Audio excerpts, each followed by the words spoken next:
네, 잘 들리세요? 네, 네, 잘 들립니다.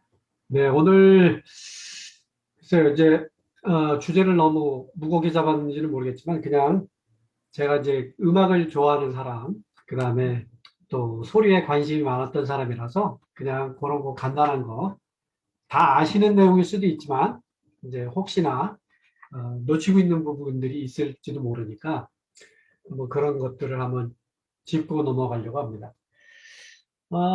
제가 물론 이제 PPT 같은 것도 좀 마련했어야 되는데, 예, 공사가 다 망해서 마련을 못했습니다.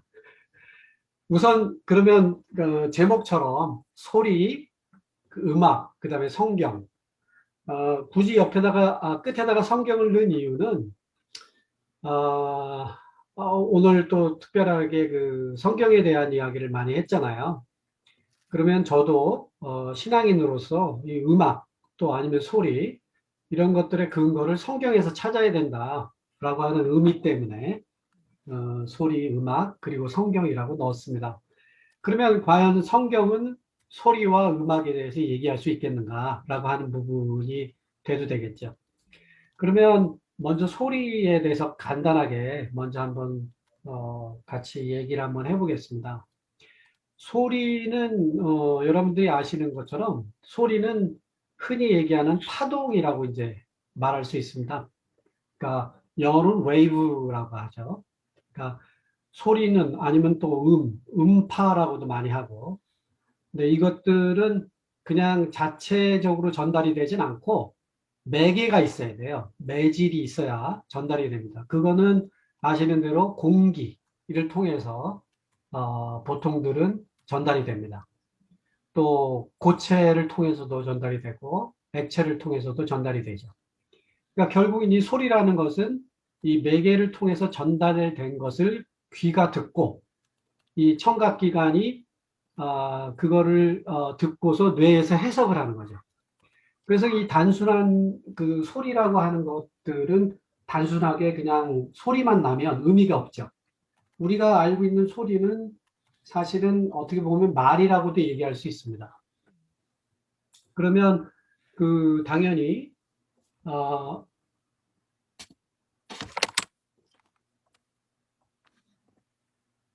예, 소리라고 하는 것은 당연히 이제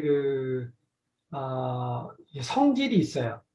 근데 이제 소리에 대한 그 물리적인 성질들은 뭐 여러분들이 사실 다 아실 줄 알지만, 소리가 성경에서는 어떻게 시작됐는가에 대한 간단한 생각을 한번 해보겠습니다.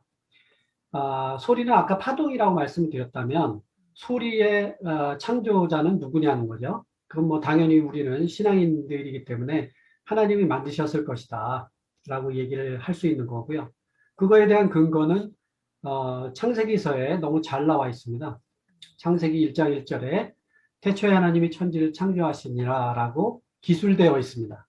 근데 이것들은 그냥 어떤 평서문이 아니라 거의 선포에 가까운 선포문이라고 할 수 있습니다.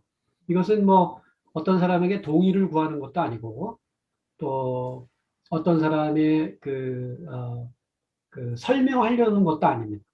그저 하나님께서 천지를 창조하셨다는 선포를 하고 있는 거라고 얘기할 수 있습니다. 근데 중요한 것은 하나님께서 천지를 창조하실 때 그 도구가 뭐냐는 거죠. 다름 아닌 말씀인 거죠. 그래서 아시다시피 창세기 1장 3절에 이제 드디어 하나님께서 천지 창조에 대한 사역의 구체적인 기술이 나옵니다. 하나님께서 가라사대 말씀하시니 하나님께서 그 창조의 사역을 시작하는 것을 볼 수 있습니다.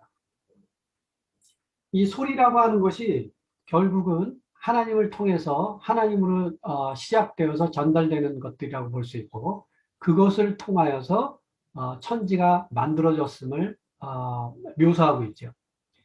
그러니까 이 소리의 그 원인자 되시는 분은 당연히 하나님입니다. 신학 용어로는 흔히들 뭐라고 얘기하면 프리마 코사라고 합니다. 영어로 얘기하면 first cause라고 얘기합니다. 그러니까 원인자라고 얘기를 합니다. 한국말로는 원인자라고 얘기하는데 하나님께서 세상 천지 만물의 원인자가 되신다고 하는 사실을 희한하게도, 재밌게도 소리를 통해서 설명하고 있다고 얘기할 수 있습니다. 조금 복잡한 내용이고 아니면 무거운 내용일 수도 있지만 그냥 다시 한번 소리에 대한 물리적인 특성들을 한번 짚고 넘어가 보도록 하겠습니다. 소리는 이제 뭐 아시다시피 여러 가지가 있는데 오늘 얘기할 거에 대한 근거를 얘기할 때 근간이 될 수 있는 얘기 중에 뭐가 있냐면 소리는 특이한 현상이 하나 있습니다. 배음이라고 하는 게 있어요. 영어로는 오버톤이라고 하는데 그냥 이렇게 기계적으로 들리는 소리가 아니라 자연에서 듣는 소리는 그 소리가 진동을 할 때 그 자체 음과 더불어서 들리는 소리들이 엄청나게 많이 있습니다. 이를테면 여러분들 아마 그 학교 다니실 때 배우셨던 대로 소리를 내는 실험을 하신 걸 기억하실 거예요. 이렇게 줄을 하나 걸어놓고 그 줄을 이렇게 가운데를 퉁 튕기면 그게 진동이 일어납니다. 그러면서 소리가 발생이 되는데 그 소리가 발생이 될 때 그게 들리는 음이 그 자체 음만 있는 게 아니에요. 그 자체 음만 있는 것이 아니고 그 소리를 기준으로 해서 심지어는 네 옥타브에 있는 소리까지 들리고 그 안에 우리가 흔히 얘기하는 으뜸 화음이라고 하는 흔히 얘기하는 도미솔 화음까지 들어가 있고 거기에 버금 딸림 화음이라고 하는 칠음 반음이 내려가는 소리까지 들리게 됩니다. 그런 소리를 배음이라고 해요. 그래서 그런 음들이 자연에서 들리기 때문에 그 음들을 들을 때 굉장히 풍성한 소리를 듣게 됩니다. 그래서 이 소리라고 하는 것은 우리가 생각하는 거하고 또 약간 다른 느낌들이 많이 있어요. 그래서 소리는 사실은 세기도 있고 높낮이도 있고 색깔도 있고 그래서 이 소리가 가지는 그 특성들을 잘 이용한 것이 바로 음악이죠. 그 소리가 갖는 물리적인 특성 중에 또 가장 중요하다고 볼 수 있는 것이 뭐냐면 여러분들 아시다시피 빛도 파동이거든요. 빛도 파동인데 사람의 눈으로 보는 빛은 무슨 색깔이죠? 다 하얀 색깔로 보입니다. 밝은 색으로만 보이죠. 물론 약간의 차이는 있지만 사실은 그 빛 색깔은 여러분들이 보시는 그 하얀 색깔은 그 안에 여러 가지 색이 많이 있죠. 아시는 대로 무지개 색깔이 들어가 있고 적외선, 뭐 자외선 또 뭐 이런 것들이 들어가 있어요. 근데 그 얘기는 무슨 얘기냐면 눈으로 보는 것들은 헷갈리게 할 수 있는 부분들이 많이 있습니다. 결국은 미혹되게 하는 것은 눈이 보는 것들은 어떻게 보면 미혹되게 만드는 것들이 많이 있어요. 근데 이 소리는 특이하게도 소리는 같은 소리가 같이 나와도 그 각자의 소리를 구별할 수 있습니다. 여러분들 혹시 기억하실지 모르겠지만 그 이구동성이라는 게임이 있어요. 뭐 사람이 이렇게 네 명이 나와가지고 각자 이를테면 사자성어를 얘기합니다. 뭐라 그러죠? 뭐 사자성어 뭐가 있을까요? 하여튼 네 글자를 한 사람이 한 글자씩 얘기해요. 그래서 그걸 맞추는 게임을 하잖아요.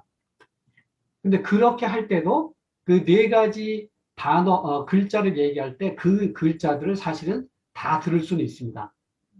근데 물론 이렇게 얘기할 수 있어요. 그거를 못 듣는다고 얘기할 수 있죠. 그것도 얘기할 수 있는 부분인데 그건 왜 그러냐면 소리는 파동이기 때문에 간섭이 일어나면 그 어떤 소리가 특정한 소리가 죽는 경우가 발생을 해요. 그러니까 파동이기 때문에 그 반대 현상되는 주파수를 내면 그 소리가 없어집니다. 그래서 전에 잠깐 얘기했다시피 그 노이즈 캔슬링 헤드폰이라고 하는 게 그런 원리를 이용해서 만든 거예요. 그래서 내가 이제 큰 소리를 아니면 시끄러운 소리를 듣고 싶지 않으면 그 듣고 싶지 않은 소리에 반대되는 그 주파수를 발생을 시키면 그 소리가 사라져 버립니다. 그러니까 그런 그 물리적인 특성을 잘 이용한 것이 그런 제품들인 거죠. 그래서 이 소리는 또 이런 물리적인 특성이 있음에도 불구하고 또 어떤 것이 있냐면 이 소리는 어떻게 보면 생명이 있다고 볼 수 있어요. 그 비근한 예가, 아, 우리들은 그 아이가 태어나게 되면 억지로 뭘 하게 하죠? 울게 합니다. 그러면 그 아이는 그 울음소리로 자신이 이 세상에 나왔음을 선포합니다. 자랑합니다. 그러니까 그것이 또 소리가 가진 특성 중에 하나예요. 그러니까 소리는 굉장히 그 클리어하게 상대방이 얘기하는 걸 들을 수도 있고 또 어떤 말들을 선포할 수도 있고 또 어, 그런 일들이 이 소리가 가진 물리적인 특성을 이용해서 전달하게 됩니다. 그래서 소리는 어떻게 보면 생명이에요. 그러니까 생명이 죽었다고 하는 것은 사람이 소멸됐다고 얘기할 수 있는 겁니다. 그러니까 어떻게 보면 죽음에 대한 암시일 수도 있죠. 그러니까 이 소리가 가진 것은 신앙인들의 입장에서 볼 때에는 어떻게 보면 어, 그 하나님의 사역들을 가늠해 볼 수 있는 귀중한 그 자료가 되는 것들 중에 하나입니다. 특히 소리는. 왜냐하면 그것이 소리가 가진 특성이기 때문에 그래요. 결국은 음악은 이 소리가 가진 특성들을 잘 배합하는 일들이 음악인 겁니다. 그러면 하나님이 보실 때 우리들은 찬양이라고 얘기를 하면 보통들은 이제 음악을 많이 얘기하죠. 그러면 우리가 지금까지 알고 있었던 음악들은 무엇이 있었는지 또 잠시 한번 생각해 보도록 하겠습니다. 어, 원시적인 음악은 뭐랄까요, 아주 단순했을 거라고 생각을 합니다. 그러니까 성경에서도 어떻게 보면 그 음악에 대한 또 아니면 합창에 대한 노래에 대한 이런 일들이 많이 나오는데 가장 뭐랄까 그 스펙타클하다고 할까요? 그 굉장히 어, 그 규모도 있고 그 다음에 볼륨도 굉장히 좋았을 것 같은 그 합창이 있어요. 그것이 뭔지 혹시 아시는지? 다름이 아닌 출애굽기에 나오는 홍해를 건너고 난 다음에 함께 모여서 그 몇 명이나 됐을까요? 남자들만 60만이라고 얘기했으니까 아마도 100만 명이 넘는 사람이 부르지 않았을까 하는 그 찬양 한번 상상해 보십시오. 제가 개인적으로 여기 오기 전에 한국에 그 찬양 집회 한번 간 경험이 아직도 기억이 나는데 잠실 주경기장에서 한번 그 하용인 선교사인가요? 하스데반 선교사라고 온누리교회에서 왜 목요 찬양 집회를 했던 그분이 저기 오거나이즈 했던 그 집회 찬양 집회를 한번 참석한 적이 있었어요. 그때 당시에 그 주경기장이 아마 스타디움의 그 좌석에만 갈 수 있는 인원이 한 4만 명에서 5만 명 된다고 얘기를 들었는데 그때는 그 주경기장 밑에까지 사람들이 다 찼었으니까 한 10만 명 정도 됐었거든요. 근데 그 10만 명이 그 노래를 하니까 어떻게 됐을까요? 솔직히 말해서 무슨 말 하는지 모르겠더라고요. 왜냐면 한쪽에서 찬양을 하면 잘 안 들려요. 그리고 한쪽에서 또 찬양을 하면 잘 안 들리고. 그러니까 누가 지휘를 정확하게 하는 사람이 없으니까 노래가 막 이렇게 굉장히 그 오합지졸처럼 소리가 들렸는데 그럼에도 불구하고 뭐랄까요. 그 규모에 압도가 돼서 뭐랄까요. 그 찬양의 어떤 위대함 또 찬양이 가지고 있는 그 굉장히 큰 힘을 경험했던 적이 있습니다. 이런 것처럼 소리가 가진 또 음악이 가진 그 힘은 기독교를 믿는 사람들한테는 어떻게 보면 뗄래야 뗄 수 없는 그런 귀중한 자료가 아닌가 합니다. 그러면 이 음악을 얘기할 때 여러분들이 아시는 대로 음악의 3요소가 무엇이 있다고 생각을 하시죠? 혹시 다들 아시나요? 음악의 3요소가 뭐죠? 어, 다 아시죠? 리듬, 그 다음에 멜로디, 그 다음에 화성. 예. 그 음악의 3요소라고 얘기를 하죠. 근데 사실 이러한 것들이 나오기 이전에, 아까 이렇게 규정되기 이전에, 아까 말씀드린 대로 음악의 가장 기본적인 요소는 리듬이라고 볼 수 있어요. 그 리듬을 통해서 사실은 원시적인 음악들이 탄생했다고 볼 수 있거든요. 그 리듬이라고 하는 것, 음악이라고 하는 것은 이제 그 음악의 3요소를 가지고 시간을 매개로 한 예술이라고 볼 수 있습니다. 그것이 이제 우리가 알고 있는 이 음악이거든요.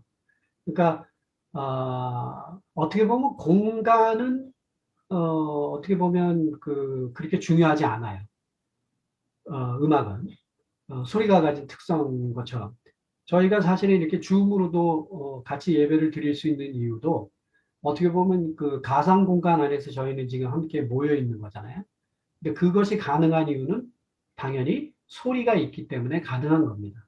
물론 우리는 지금 화상도 즐기고 있지만, 그래서 서양이 가지고 있는 음악적인 3요소를 가지고 이것을 시간적인 흐름에 맞춰서 조합을 시켜 놓은 게 음악입니다.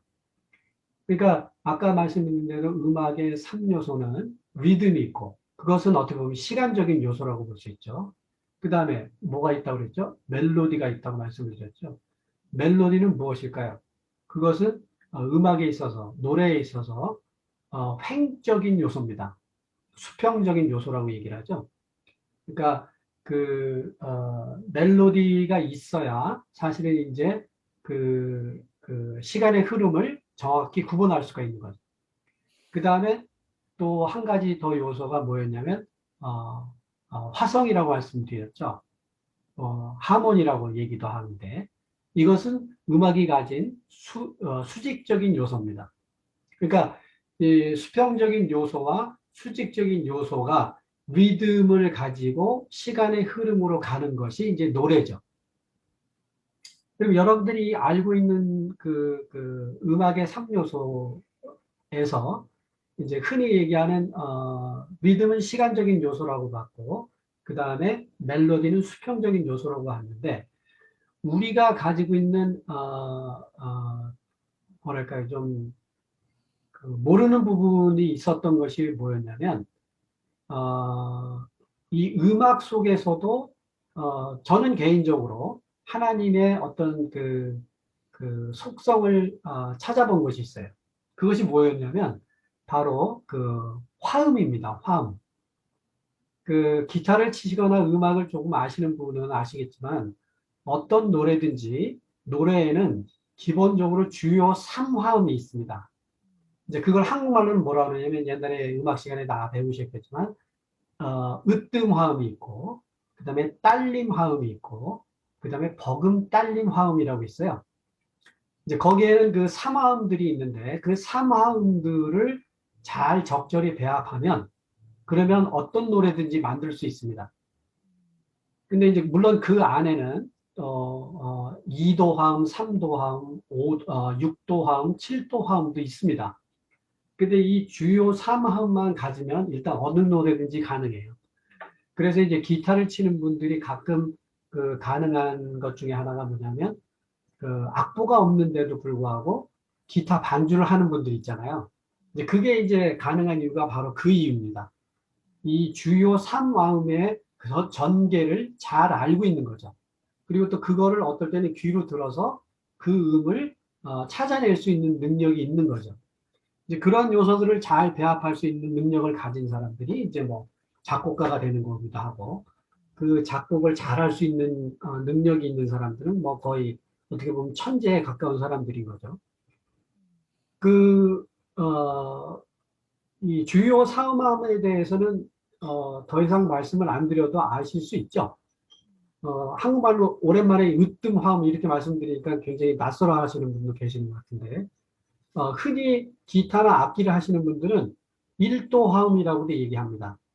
그 다음에 이제 딸림 화음은 4도 화음이라고도 얘기하고 그 다음에 그 버금 딸림 화음은 5화음 그러니까 코드로 얘기하면 뭐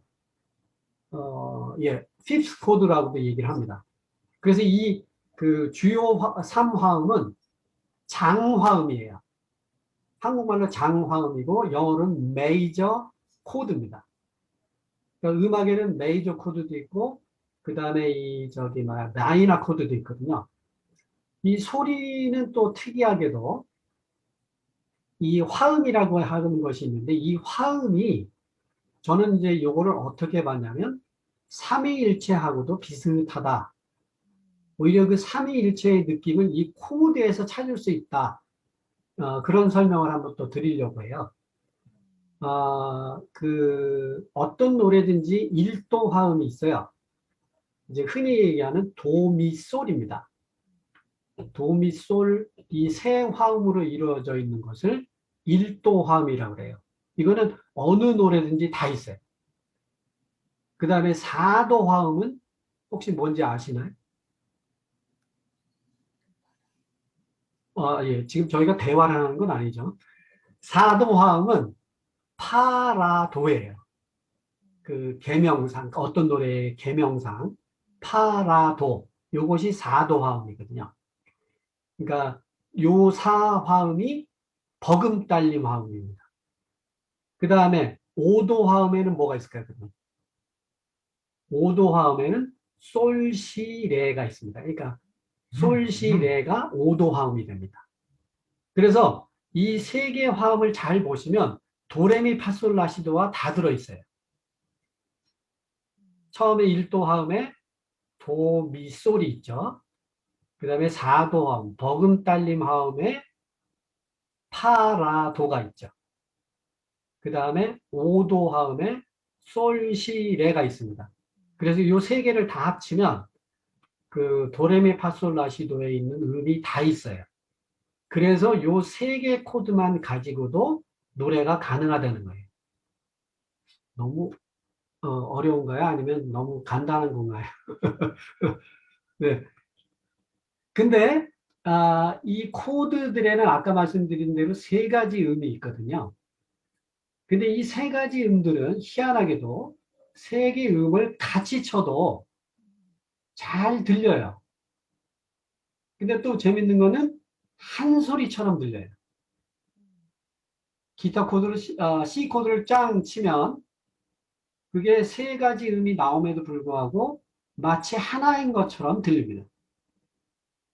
그래서 요거를 세 음을 통틀어서 뭐라고 말씀드린다고 그랬죠? 아까 일도화음. 이제 만약에 C 장조의 노래일 경우에는 C 코드라고 얘기를 합니다. 그래서 이 일도화음 코드를 들으면 세 화음이 들림에도 불구하고 하나라고 얘기를 하죠. 그래서 저는 혹시나 아이들한테 어쩌다가 만약에 그 삼위일체에 대한 얘기를 할 때는 이 음악으로 얘기를 합니다. 그래서 코드 얘기를 해요. 그래서 도가 있고 미가 있고 솔이 있지만 이것을 묶어서 C 코드라고 얘기한다. C는 C가 가진 역할이 따로 있고 미는 미가 가진 역할이 따로 있고 솔은 솔이 가진 역할이 따로 있다. 그렇지만 이것을 한꺼번에 연주할 경우에는 그 C 코드라고 얘기하지 다른 얘기를 하지 않는다. 그러니까 하나님에 대한 얘기를 할 때도 우리는 삼위일체를 이야기할 때 너무 그 복잡하게 이해를 하는 경우가 있어요. 뭐 하나님께로부터 예수님이 나오고 뭐 신학용어는 발출이라고 얘기를 하더라고요. 나오고 또 성령님은 또 예수님에게서 나오고 이런 표현을 쓰거든요. 그 웨스트민스 신앙고백서 같은 데 보면. 근데 이제 그분들이 다 각자의 그 위가 있고 근데 그 위가 있음에도 불구하고 그 위엄과 능력과 또 영광을 받으시기에 합당하신 자격은 똑같다. 이렇게 얘기를 하는 거죠. 도미솔 중에 어느 것 하나 빠지면 코드라고 얘기하지 않습니다. 그건 코드라고 얘기를 안 해요. 그리고 세 화음이 합쳐졌을 때 진정으로 화음이 이루어지는 거죠. 이거는 무조건 물론 그 1도 화음에만 있는 건 아니에요. 어느 코드든지 다 있는 메이저 화음에 마이너 화음에도 있는 겁니다. 그러니까 역할이 다른 거고 높이가 다른 거고 다른 거지만 그 음가들은 다 가지고 있는 겁니다. 그래서 저는 그 흔히들 얘기할 때 그 삼위일체를 얘기할 때 그걸로 설명을 합니다. 그래서 어떨 때는 오히려 잘 이해하는 사람들도 있고 이해하지 못하는 사람도 있긴 있는데 그렇게 설명을 하면 그것이 가장 접근하기 쉬운 설명 중에 하나라서 저는 그거를 가지고 얘기를 합니다. 그래서 오늘 제목에도 제가 소리, 음악, 그다음에 성경이라고 말씀드린 거거든요. 이 아까 말씀드린 대로 배음이라고 하는 것을 기억하실지 모르겠지만 이 배음을 잘 기억하시면 이 화음을 이해하시는데 굉장히 도움이 됩니다. 근데 이 소리라고 하는 것이 또 음악에서 사용될 때는 굉장히 아주 또 특이한 현상들이 있어요. 아까 말씀드린 이 3화음, 메이저 화음에는 이 일정한 법칙이 있는데 이해하실지 모르겠는데 도, 미, 솔, 이 도레미파솔라시도라고 하는 개의 이름은 두 개가 합쳐진 겁니다. 어떻게 나눌 수 있냐면 도레미파까지 나눌 수 있고요. 그 다음에 솔, 라, 시, 도까지 나눌 수 있어요. 그 도가 두 가지 그 어떻게 보면 저는 그냥 쉽게 얘기해서 계단이라고 하는데 그 계단이 다섯 가지 계단이 합쳐져서 한 옥타브를 형성을 합니다. 한, 그거를 형성을 하는데, 메이저 화음의 법칙은 어떤 게 있냐면, 도하고 미, 그 다음에 미하고 솔 사이가 재밌게도 메이저, 장삼음하고 단삼음이 차례대로 쌓이는 것이 메이저 화음이라고 그래요. 장화음. 근데 요거를 뒤집으면 메이저 마이너 3음 서드하고 그 다음에 메이저 서드가 순서가 바뀌면 요게 그러니까 마이너 화음이라고 합니다. 단화음이라고 얘기도 합니다. 그러니까 그 어떤 성질을 갖고 있냐면 장화음은 밝은 느낌이 많고요. 그 다음에 단화음은 약간 어두운 느낌이 많아요. 우리 정 목사님 죄송한데 그 기타 코드로 C 코드를 한번 쳐줘 보실래요?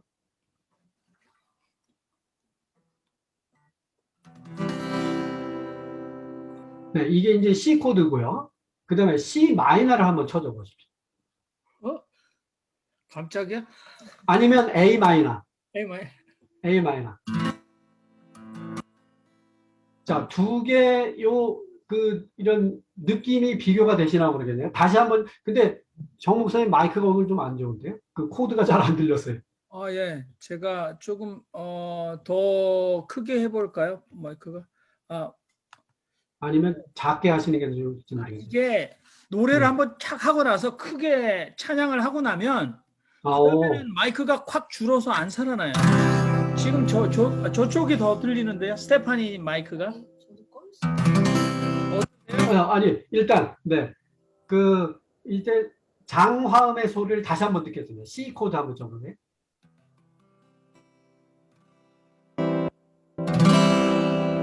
그 다음에 A 마이너. 예, 혹시 다른 느낌을 받으세요? 처음에는, 그러니까 아무튼 밝고 좀 가볍고 이런 느낌이고요. 메이저 화음은. 그 다음에 마이너 화음은 약간 무겁죠. 그러니까 그 마이너 화음의 노래들은 당연히 아시다시피 그 좀 어두운 노래들, 그 감정을 자극하는 노래들은 마이너 화음으로 많이 하고요. 그 다음에 우리가 흔히 아는 이제 밝은 느낌의 노래들은 당연히 장화음으로 만든 노래들이 많이 있습니다. 그, 음악이라고 하는 것이 그, 어, 이제 어떻게 사용돼야 되는지에 대한 얘기를 해볼 시간인 것 같은데요. 우리들이 이제 음악을 볼 때, 이제, 그, 오늘 사실은 말씀하신 주제하고도 어떻게 보면, 조금 연관이 있을지 모른다는 생각이 있는데, 저희들이 이 성경을 과연, 그 성경에 대한 그 정경화 작업이라든가 아니면 성경이 가지고 있는 무호성이라든가 이런 것들을 얘기할 때 거기에 바탕이 되는 게 뭘까요? 당연히 그 말씀이 하나님의 말씀이다. 그 다음에 무호서를 주장하는 내용도 그것이 신앙의 근본이 되는 것이기 때문에 그것이 중요한 게 아닌가 하는 생각을 하거든요. 우리가 믿는 신앙이 무슨 어떤 근거 없는 거에 바탕을 두는 일이라고 한다고 하면 당연히 우리의 신앙 자체가 너무 흔들리는 일이 될 거고 그러기 때문에 그거에 대한 싸움들은 끝까지 또 아주 치열하게 해야 되는 일이라고 생각을 하기 때문에 그러기 때문에 종교회의도 열렸을 것이고 또 그것 때문에 많은 사람들이 이단으로 단정이 되기도 하고 또 어떤 사람들은 그거에 목숨을 걸고 또 우리 저 신선나 형제님께서 말씀하신 것처럼 성경을 너무 교권주의의 도구로 사용하는 그런 일들을 하는 거에 대한 반감이 있는 분들이 많이 있는 것이 사실이거든요. 그렇지만 중요한 것은 또한 우리는 무엇을 근거로 삼고 우리의 신앙을 구축해 갈 것인가라고 하는 질문이 나오는 것이 아니겠습니까? 저는 이 아둘람 공동체 모임에서 제가 받는 느낌은 뭐였냐면 그 다양성, 뭐랄까요, 아직은 저도 마찬가지지만 신앙이 100% 확립이 되어 있다. 아니면 어떤 방향성을 정확하게 갖고 있다. 아니면 이렇게 반감 갖고 있는 분들도 그럴 수도 있지만 이러한 내용들이 결국은 이렇게 통합되려면 어떠한 근거를 갖고 있든지 근거 하나쯤은 있어야 된다는 생각이 있거든요. 그러니까 그런 의미에서 이런 정경화 내용, 외경에 대한 내용 이런 것들도 논의돼야 된다고 생각을 합니다. 그런 의미에서 저는 제가 가진 관심을 이 성경이 가지고 있는 근거 속에서 찾으려고 노력하는 그런 노력을 하고 있다는 거죠.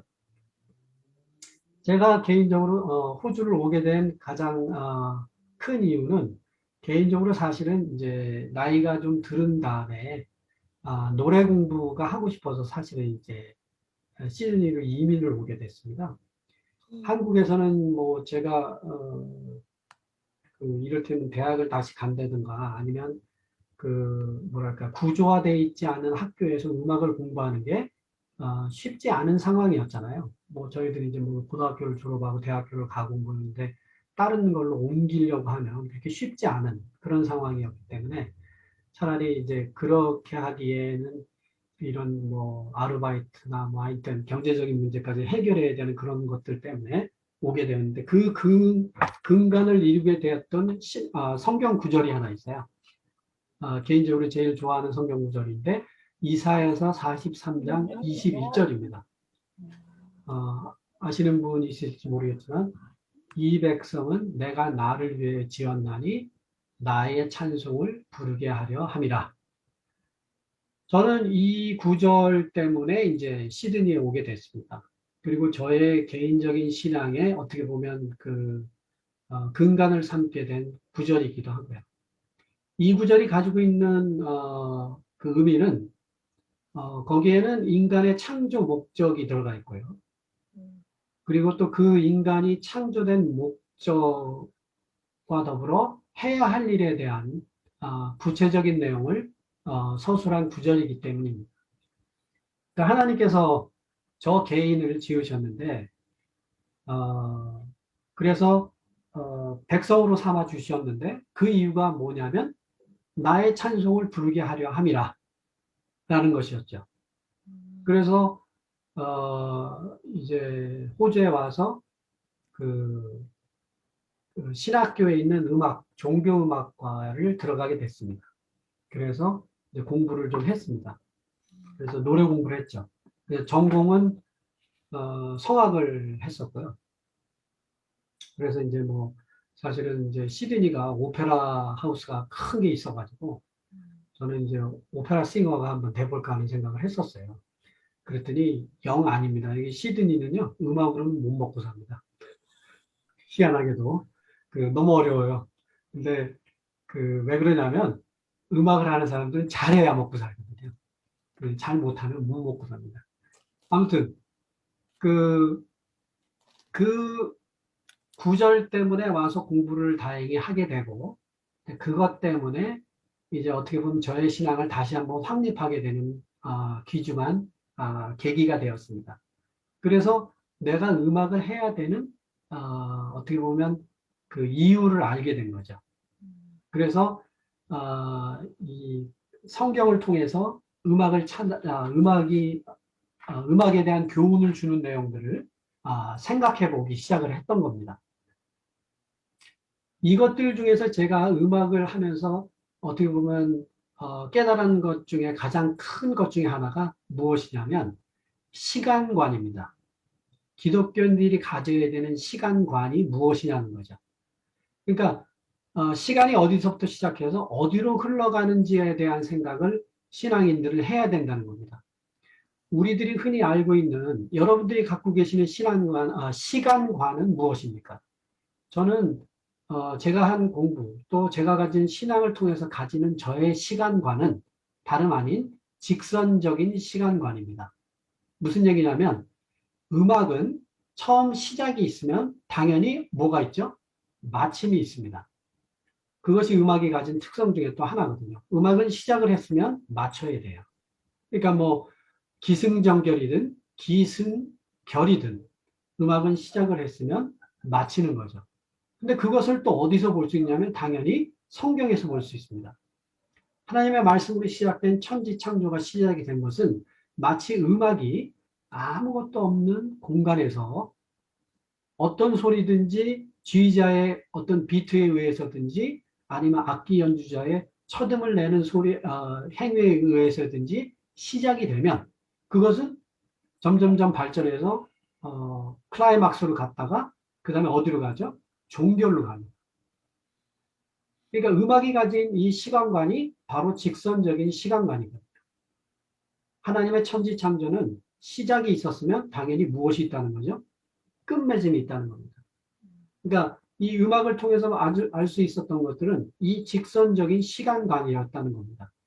그러면 이것이 또 어떤 위험성이 아니고 이거에 대한 공격이 또 무엇이냐면 당연히 윤회적인 시간관을 갖고 있는 세상 사람들이 있죠.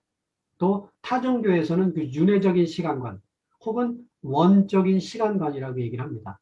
그러니까 음악이 또 아니면 클래식 음악이 다 좋은 게 아니라고 하는 것을 아셔야 됩니다. 만약에 성경을 통해서 음악을 공부했다고 한다면 아니면 신앙을 가진 사람이 음악에 대해서 얘기를 할 거라면 음악은 두 가지예요. 신앙인으로서 할 수 있는 건 성경이 얘기하는 음악, 그 다음에 세상이 얘기하는 음악, 이 두 가지입니다. 성경이 얘기하는 음악 안에는 뭐 여러 가지 있겠죠. 클래식도 있을 거고, 복음성가도 있을 거고, 뭐 이런 것들이 다 어떻게 보면 성경 음악이지만 그 성경 음악이라고 얘기할 수 있는 것은 무엇이냐면 하나님을 찬양하는 일, 아니면 하나님의 하신 일을 설명하는 음악, 아니면 하나님의 하신 일들을 찬양하려고 하는 음악은 성경 음악입니다. 그러니까 하나님을 근거로 한 음악은 성경 음악이고 나머지는 다 비성경적인 음악입니다.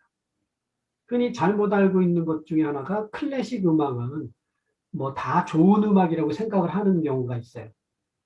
그렇지 않습니다. 클래식 음악도 성경을 얘기할 수 있는 음악이 있고 성경을 얘기하지 않는 음악이 있습니다. 뭐 이제 글쎄요, 구체적으로 클래식 쪽에서는 어떻게 보면 뭐 베토벤도 물론 그 성경을 바탕으로 한 음악들을 했는데 뭐 이를테면 그 레퀴엠이나 이런 것들도 만들고 하긴 하지만 근데 그 사람이 가지고 있는 성향이 다른 거죠. 여러분들이 그 보신 영화 중에 그 아마데우스라는 영화 아시죠? 네. 그 아마데우스의 그 영화는 누구와 누구를 대비했죠? 당연히 모차르트와 살리에르라고 하는 사람을 대비를 시켜놨죠. 근데 이제 살리에르라는 사람도 사실은 종교음악을 했던 사람인데, 그 사람은 그때 그 영화에서는 질투의 화신으로 보여지죠. 근데 뭐 그 사람은 어떻게 보면 음악을 너무 세상적으로 사용한 사람이라고 볼 수 있죠. 당연히 뭐 모차르트 같은 사람도 마찬가지고요. 클래식 음악에서는 유명한 신앙인을 볼 수 있는 사람은 뭐 여러분들 잘 아시는 대로 바하, 그다음에 또 핸델, 뭐 그런 사람도 유명하죠. 특히 주목하실 거는 바하입니다. 바하. 독일어로 바하가 무슨 뜻인지 아시는 분 계시나요? 바하는 시냇물이라는 뜻입니다. 그래서 이제 어떤 사람이 평가를 하기를 세상의 음악은 바하로 흘러가서 바하로부터 흘러나왔다 이렇게 얘기를 해요. 근데 바하의 신분이 뭔지 아세요? 바하는 어떤 사람이었냐면 쉽게 얘기하면 교회 성가대 지휘자였습니다. 그러니까 그 양반이 아무튼 바하는 세상 음악을 그렇게 즐겨하지 않았던 사람이에요. 근데 바하의 또 특징 중에 하나는 성가대를 하면서 듣는 얘기는 그분이 살아계시는 동안은 같은 찬양곡을 한 적이 한 번도 없답니다. 그러니까 만약에 이를테면 그분이 한 20년 성가 지휘를 했다고 하면 20년 곱하기 50이 주니까 거의 1000회를 같은 노래를 한 번도 찬양한 적이 없답니다. 제가 아는 분 중에 한 분은 바하 음악을 이렇게 한 피스로 된 것들 한 3, 400곡 정도를 모아놓으신 분이 있어요. 원본으로. 독일어 원본으로 갖고 계신 분이 있는데, 근데 그 수준이 뭐 우리가 아는 그런 복음성가 수준이 아니고요. 사부로 됐는데, 쉽게 얘기하면 핸델의 메시아 수준의 노래들을 매주 다르게 불렀던 겁니다. 지금 보니까 제가 너무 오래 하고 있나요? 몇 분까지 하면 될까요? 원래는 네. 그런 건 없습니다만 보통 30분 정도 하시면 그런가요? 네, 지금 제가 30분 넘은 것 같은데, 너무 네. 말이 많았네요. 네, 그러면, 예, 제가 가지고 있는 성경 음악에 대한 이해는 요 정도로 하고요. 그러면, 혹시 이제 질문이 있으시면 질문을 해주시면 제가 아는 한도 내에서는 답을 드리고, 모르면 찾아서라도 답을 다음 주에라도 드리도록 하겠습니다. 그리고, 혹시나 노래하는 법에 대해서 누가 어떤 분이 뭐 얘기해달라고 하신 분도 있긴 있었는데, 그거는 조금 좀 너무 일반화하기가 너무 힘든 부분이 많아요, 노래는. 왜냐하면 개인적으로 갖고 계신 성향들이 다 다르고 목소리가 다르기 때문에 간단한 기본적인 몇 가지는 말씀을 드릴 수 있는데, 뭐 그거에 대한 질문도 혹시 가능하면 한번 말씀을 드릴 수 있으면 드려보도록 하겠습니다. 요 정도까지 일단 하겠습니다.